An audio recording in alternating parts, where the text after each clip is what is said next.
Hello friends, સ્વાગત છે તમારું મારી ચેનલ મમતાઝ કિચન એન્ડ વ્લોગમાં। તો તમને મારા વિડીયો પસંદ આવે તો વિડીયોને લાઇક કરજો, શેર કરજો અને હા, ચેનલને સબસ્ક્રાઈબ કરવાનું બિલકુલ ભૂલતા નહીં। તો આજની રેસીપી બનાવવાનું આપણે શરૂ કરીએ। તો આજકાલ અત્યારે બાળકોથી લઈ મોટાને મોબાઈલ અને લેપટોપનો ઉપયોગ ખૂબ જ કરી રહ્યા છે અને જેના કારણે ખૂબ જ નાની ઉંમરમાં બાળકોને આંખોના નંબર વધી જતા હોય છે ને ચશ્મા પહેરવા પડતા હોય છે। તો આજે આપણે એક એવો પાવડર તૈયાર કરીશું જે આંખો, મગજ અને પેટ ત્રણને ખૂબ જ ઉપયોગી થશે અને તમને 100% આ પાવડરથી આંખોમાં ખૂબ જ મોટું રિઝલ્ટ મળશે, જેથી તમારે ચશ્મા પહેરવાની પણ જરૂર નહીં પડે। અને આ પાવડર એટલો ટેસ્ટી છે કે બાળકોથી લઈ મોટા બધાને ખૂબ જ પસંદ આવશે। અને અત્યારે શિયાળાની ઋતુમાં 3 થી 4 મહિના આ પાવડરનો ઉપયોગ કરવાથી 100% તમને સારું રિઝલ્ટ મળશે અને આંખોના નંબર એકદમ દૂર થઈ જશે। તો આજે આ ઉપાય આપણે તૈયાર કરીશું। અત્યારે મેં ગેસ પર એક પેનને ગરમ કરવા માટે રાખી લીધું છે। તેની અંદર અત્યારે મેં એક નાની વાટકી વરિયાળી લીધી છે, તે અંદર લઈ લઈશું। તો વરિયાળી તમે નાની કે મોટી કોઈ પણ લઈ શકો છો। તો વરિયાળીની તાસીર ઠંડી હોય છે, જે આંખોને ઠંડક આપશે, સાથે પેટને પણ ઠંડક આપશે અને આયુર્વેદમાં વરિયાળીને દ્રષ્ટિવર્ધક માનવામાં આવે છે। તો વરિયાળીને આપણે 2 થી 3 મિનિટ માટે સારી રીતે શેકી લઈશું, જેથી તેનો સ્વાદ પણ વધી જશે અને સાથે તેની શેલ્ફ લાઈફ પણ વધી જશે। તો પેટમાં જો એસિડિટી રહેતી હોય તો પણ આ પાવડર ખૂબ જ ઉપયોગી થશે અને પેટની ગરમીના કારણે આંખમાં પણ ગરમી થતી હોય છે ને જેના કારણે આંખોના નંબર વધતા હોય છે। તો પેટ અને સાથે આંખ બંનેને આ ખૂબ જ ઉપયોગી થશે।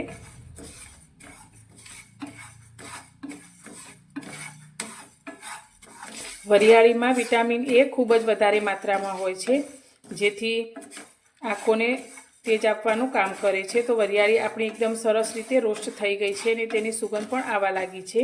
તો હવે તેને આપણે એક બીજા વાસણમાં કાઢી લઈશું અને તેને ઠંડી કરી લઈશું। હવે ફરી આપણે તે જ પેનમાં અત્યારે મેં 1 વાટકી બદામ લીધી છે, તે લઈ લઈશું। તો બદામની અંદર પણ એક વિટામિન એ ખૂબ જ સારી માત્રામાં હોય છે અને બદામ ખાવાથી જે મગજ અને આંખોની જે નસો હોય છે તેમાં લોહીનું પરિભ્રમણ વધે છે અને આંખોનું તેજ પણ વધે છે। બદામની તાસીર થોડી ગરમ હોય છે, જેથી તેનો ઉપયોગ શિયાળામાં જ કરવાનો હોય છે। તો બદામને પણ આપણે 2 થી 3 મિનિટ માટે સારી રીતે રોસ્ટ કરી લઈશું।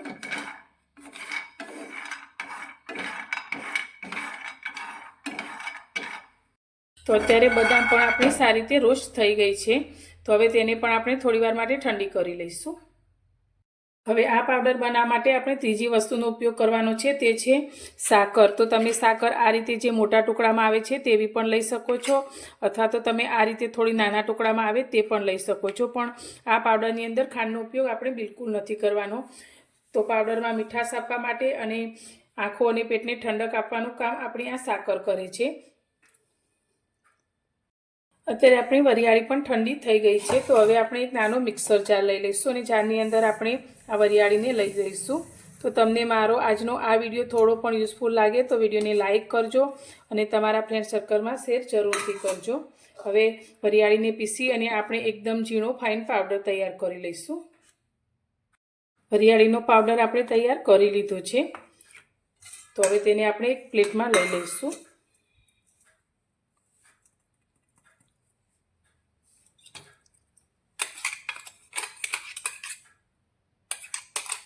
ફરી આપણે તે જ મિક્સર જારને લઈ લઈશું અને તેની અંદર આપણે રોસ્ટ કરેલી બદામ લઈ લઈશું અને બદામ પીસાતી વખતે તેમાંથી તેલ રિલીઝ ના થાય એટલે સાથે આપણે સાકરને પણ લઈ લઈશું અને બંને સાથે પીસીશું અને એકદમ ઝીણો પાવડર તૈયાર કરી લઈશું।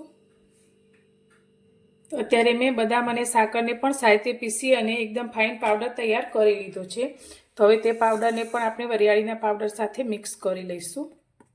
હવે આપણે બનાવેલા પાવડરની સાથે ઉમેરીશું 1 નાની ચમચી જેટલો કાળા મરીનો પાવડર। તો તમે આ રીતે જે આખા કાળા મરી આવે છે તેને પીસી અને પાવડર બનાવીને લઈ શકો છો અને તમે વરિયાળીની સાથે પણ તેને પીસી શકો છો અને કાળા મરીની જગ્યાએ તમે સફેદ મરી આવે છે તેનો પાવડર પણ લઈ શકો છો। હવે બધી વસ્તુને આપણે સારી રીતે મિક્સ કરી લઈશું। તો આ પાવડરની અંદર કાળા મરીનો પાવડર ખાસ ઉમેરવાનો છે, તેને સ્કીપ બિલકુલ નથી કરવાનો।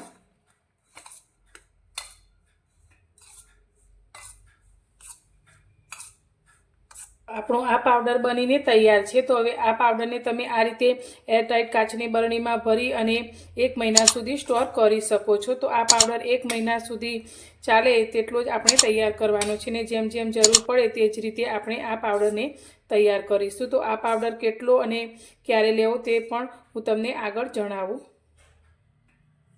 હવે આપણે આ પાવડરનો ઉપયોગ કરવા માટે 1 ગ્લાસ જેટલું ગરમ કરેલું હુંફાળું દૂધ લેવાનું છે અને તેની અંદર આપણે 1 ચમચી આ પાવડર ઉમેરવાનો છે। તો તમે બાળકોને આપતા હોય તો તમે 1 નાની ચમચી જેટલો પાવડર લઈ શકો છો અને જો મોટા વ્યક્તિને આપવાનું હોય તો તમે 2 ચમચી પાવડરનો ઉપયોગ પણ કરી શકો છો અને સારી રીતે મિક્સ કરી અને રાત્રે સૂતી વખતે આ દૂધને પીવાનું છે।